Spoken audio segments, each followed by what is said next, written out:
पंडित परंपरा थी। हर गांव में पंडित था। वो टीचर भी था, वैद्य भी था और सलाह देने वाला साइकेट्रिस्ट भी था। वो पंडित जो ब्राह्मण थे वो moral examples, social role models and intellectual leaders थे सोसाइटी के। They organised the resistance and that is why wherever the Muslim armies, they captured even a small town, they did 4 things one after the other. They destroyed the temple, built the mosque, because the Brahmins used to live around the temple.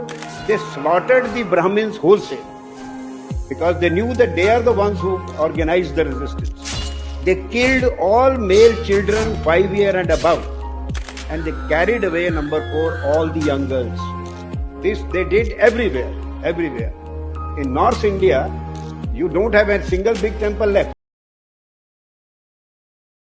मुसलमान राजाओं ने धीरे धीरे ब्राह्मणों पे और उनकी भाषा संस्कृत पे और उनके ग्रंथों पे प्रहार शुरू। आज भी वही हो रहा है। उन्होंने ब्राह्मणों को अपने तिलक लगाना मुसलमान पीरियड में बैंड था। आप संस्कृत पढ़ा नहीं सकते थे, आप संस्कृत का ग्रंथ कहीं रख नहीं सकते थे। और उस समय में जब यूनिवर्सिटियां, नालंदा की लाइब्रेरी 6 महीने जलती रही, यूनिवर्सिटियां बंद हो गई, तो ब्राह्मणों ने एक्सट्रीम पॉवर्टी में, ब्राह्मणों ने दरिद्रता में एक 2 किसी धारा के ग्रंथों को यहाँ संजो के रखा दिमाग में। क्योंकि किताब तो दिखती है, किताब तो वो जला देते थे। आज भी आप अगर मिडिल ईस्ट में जाते हो, आप भगवत गीता की कॉपी ले जा नहीं सकते, वो आपके सामने फाड़ दी जाएगी, श्रेड कर दी जाएगी। वो यहाँ होता।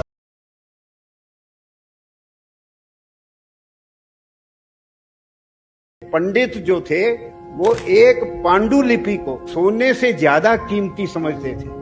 सोना दे देते थे, कोई छीनने आता था, पर पांडुलिपि नहीं दिखाते थे, पांडुलिपि नहीं देते थे। पर उनकी इतनी दरिद्रता हो गई कि पंडिताइनों ने पांडुलिपियों की लकड़ियों से चूल्हा जलाना शुरू किया। लकड़ी नहीं थी उनके पास, और पांडुलिपियों को किचन गार्डन में फेंक दिया, किचन गार्डन में, क्योंकि उसको ग्रंथ को आप जला नहीं सकते।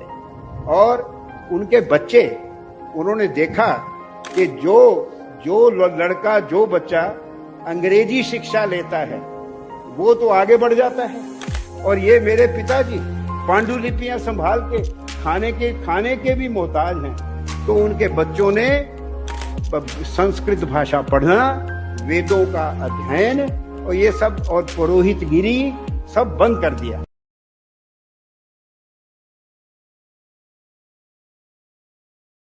जब से ब्राह्मणों ने अपना धर्म छोड़ दिया, हिंदू धर्म का ह्रास हो गया। क्या धर्म छोड़ दिया? वेद अध्ययन छोड़ दिया। पर इसमें कसूर ब्राह्मणों का नहीं है। महाभारत में पढ़िए, सबसे कठिन धर्म ब्राह्मण का धर्म है। ब्राह्मण का धर्म सबसे कठिन है जीवन यापन। वो कृषि नहीं कर सकता, बिजनेस नहीं कर सकता, वो कोई सेवा वाले पैसा लेके सेवा नहीं कर सकता। उसका काम था ज्ञान अर्जन, ज्ञान का वांचना और मंदिर की सेवा और कर्मकांड। 16 संस्कार होते हैं हमारे जीवन में, जन्म से लेके क्रियाकर्म तक हर एक में ब्राह्मण की जरूरत होती है। हम लोग टूरिस्ट गाइड को 51 रुपए दे देंगे झूठ बोलने के लिए, गलत बातें बताएगा।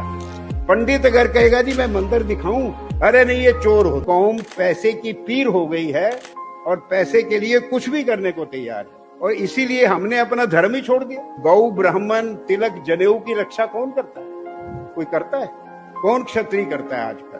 हम अपने आप को भूले बैठे हैं, हम कुछ जानते नहीं। बड़ा खुश हैं हम, पैसा है, पैसा मिल रहा है। मैकॉले ने चिट्ठी लिखी अपने फादर को 36 में कि हमारे स्कूल बहुत अच्छा काम कर रहे हैं। जो भी हिंदू स्कूल में पढ़ता है उसके लिए अपने धर्म का सम्मान रहता ही नहीं, वो अपने धर्म को भूल जाता है।